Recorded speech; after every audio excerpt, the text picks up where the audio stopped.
नहमदुहु व नुसल्ली अला रसूलिहिल करीम अम्मा बाद फ़अऊज़ु बिल्लाहिस समीइल अलीम मिनश शैतानिर रजीम मिन हम्ज़िही व नफ़्ख़िही व नफ़्सिही बिस्मिल्लाहिर रहमानिर रहीम। आज का हमारा सबक तफसीर सूरा यूनुस की आयत नंबर 106 से लेके 109 तक। सूरा यूनुस का आज हमारा आखिरी सबक है। वला तदउ मिन दूनिल्लाहि मा ला यनफउका वला यज़ुर्रुक, और ना पुकारिए, वला तदउ और ना पुकारिए मिन दूनिल्लाहि अल्लाह के अलावा किसी को, मा ला यनफउका जो आपको फ़ायदा नहीं दे सकता, वला यज़ुर्रुका और ना आपको नुकसान पहुंचा सकता है। फ़इन फ़अलता अगर आपने ये किया, फ़इन्नका इज़म मिनज़ ज़ालिमीन तो आप ज़ालिमीन में से हो जाएंगे। असल में इबादत जब की जाती है, जब किसी के सामने झुका जाता है, जब किसी से आहो बका की जाती है, जब किसी से इल्तिजा की जाती है, तो उसमें या तो वो कोई चीज़ कोई फ़ायदा कर सकता हो या नुकसान कर सकता हो। हिंदू जो हैं वो बुतों को मानते हैं, गाय की पूजा करते हैं। उसके पीछे वजह यह है कि वो समझते हैं, हिंदुओं का ये अकीदा है कि जो चीज़ हमें फ़ायदा देती है हम उसकी भी इबादत करेंगे, और जो चीज़ हमें नुकसान पहुंचा सकती है उससे डर के हम उसकी भी इबादत करेंगे। तो वो सांप की भी इबादत करते हैं क्योंकि सांप नुकसान पहुंचा देता है। जिन्नात की लोग इबादत किया करते थे क्योंकि जिन्नात से डरते थे। तो अल्लाह ताला फरमाते हैं कि तुम लोग जो हो, वला तदउ मिन दूनिल्लाहि अल्लाह के अलावा किसी को ना पुकारो, मा ला यनफउका वला यज़ुर्रुका, ऐसे लोगों को मत पुकारो, ऐसे मबूदों को मत पुकारो जो तुम्हें फायदा नहीं पहुंचा सकते, ना नुकसान कर सकते हैं तुम्हारा। यहाँ एक बात तो ये बयान की जा रही है कि इबादत सिर्फ रब की करो, रब ही तुम्हें फायदा पहुंचाता है, रब ही तुम्हें नुकसान पहुंचाता है। नुकसान पहुंचाना, इसके पीछे जो दीन की हिकमत है वो ये है, कुरान मजीद में अल्लाह ने जिक्र किया कि जब इंसान गुनाह करता है तो फिर उसकी वजह से अल्लाह ताला सजा भी देता है। बाज़ दफ़ा वो आजमाइश भी होती है। वमा मिन दाब्बतिन फिल अर्ज़, बल्कि सूरतुर रूम में अल्लाह ताला फरमाते हैं कि जो भी है वो ज़मीन और आसमान में का जो मिलती है इंसान को तकलीफ मिलती है, तो वो इंसान के हाथों की कमाई होती है। तो इंसान के हाथों की कमाई है। अब बाज़ दफ़ा इंसान गुनाह करता है, अल्लाह माफ़ कर देता है, नहीं सजा देता, लेकिन बाज़ दफ़ा अल्लाह पकड़ कर लेता है। लेकिन इज़न अल्लाह का ही होता है।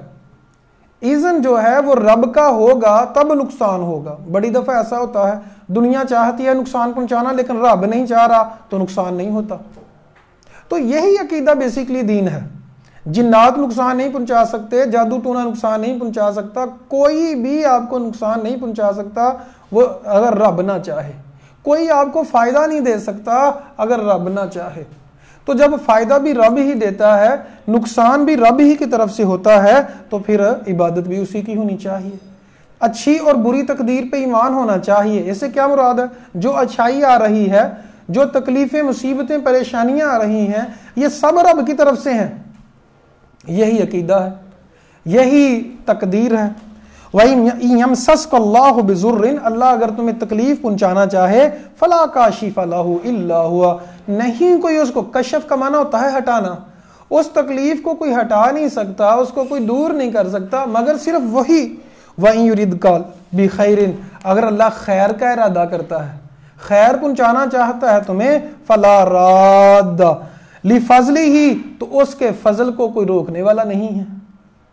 जिस तरह आम तौर पे ये कहा जाता है कि अगर देने पे अल्लाह आए तो सारी दुनिया भी मिलके उसको रोक नहीं सकती, और अगर अल्लाह ना देने पे आए तो सारी दुनिया भी मिलके वो चीज़ दे नहीं सकती। यही अकीदा है। युसीबु बिही मन यशाउ, अल्लाह पहुंचाता है वो अपना फजल जिसे चाहता है अपने बंदों में से। वाहुवल गफूरुर रहीम, अल्लाह बख्शने वाला रहम करने वाला है। कुल कह दीजिए, या अय्युहन्नास, ए लोगो, कद जाअकुमुल हक्कु मिर रब्बिकुम, तहकीक आ चुका है हक, जाअकुम आ चुका तुम्हारे पास, अल हक्कु हक, मिर रब्बिकुम तुम्हारे रब की तरफ से। कुम जहां भी आए इसका माना तुम या तुम्हारा, कुन्ना جو مونس کے لیے ہوتا ہے، کم جمع مذکر کے لیے ہوتا ہے۔ فمن اہتدی، جو ہدایت پا گیا، فإنما یہتدی لنفسہ، وہ ہدایت پاتا ہے اپنے لیے، یعنی جو ہدایت کے کام کرے گا، صراط مستقیم پہ آ جائے گا تو وہ اپنا ہی فائدہ کرے گا۔ ومن ضل، جو گمراہ ہو گیا، فإنما یضل علیہا، اس کا گمراہ ہونا اسی کے اوپر ہے۔ اس میں یہ بیان کیا جا رہا ہے کہ تم سارے کے سارے لوگ نیک بن جاؤ، اللہ تعالیٰ کی سلطنت میں اضافہ نہیں ہوگا۔ تم سارے کے سارے گنہگار بن جاؤ، اللہ کی سلطنت میں ایک ذرہ برابر بھی کمی نہیں آئے گی۔ نیک بنیں گے تو اپنا فائدہ کریں گے، گنہگار بنیں گے تو اپنا نقصان کریں گے۔ وما انا علیکم بوکیل، میں تمہارا کارساز نہیں ہوں، نہ کارساز ہوں، نہ تمہارے اوپر زبردستی کرنے والا ہوں۔ جس طرح اللہ تعالیٰ نے دوسری جگہ پہ فرمایا لست علیہم بمسیطر، آپ دروغے نہیں ہیں، آپ زبردستی کرنے والے نہیں ہیں کہ لوگوں کو زبردستی دین پہ لائیں، نہیں، آپ کا کام صرف پہنچانا ہے۔ واتبع، آپ پیروی کریں، ما یوحا الیک، جو وحی کی جاتی ہے آپ کی طرف، واصبر، اور صبر کریں، حتی یحکم اللہ، یہاں تک کہ اللہ فیصلہ کر دے، وہو خیر الحاکمین، وہی بہترین فیصلہ کرنے والوں میں سے ہے۔ سورہ یونس میں اللہ تعالیٰ نے بڑی ڈیٹیل کے ساتھ اپنے نیک لوگوں کا ڈسکس کیا ہے، اپنے نیک لوگ انبیاء کی بات کی ہے۔ پھر اللہ تعالیٰ نے جو نافرمان لوگ تھے، حد سے بڑھنے والے، ان کے عذابوں کا بھی بڑی ڈیٹیل سے ذکر کیا ہے۔ اللہ سے دعا ہے اللہ تعالیٰ مجھے اور آپ کو اپنے صالحین، متقین اور مخلصین بندوں میں شامل فرما کر اللہ تعالیٰ ہمیں دین و دنیا کی بلائیاں عطا فرمائے، دنیا اور آخرت کے عذابوں سے بچا لے، آمین ثم آمین۔ اقول قولی ھذا استغفر اللہ لی ولکم ولسائر المسلمین۔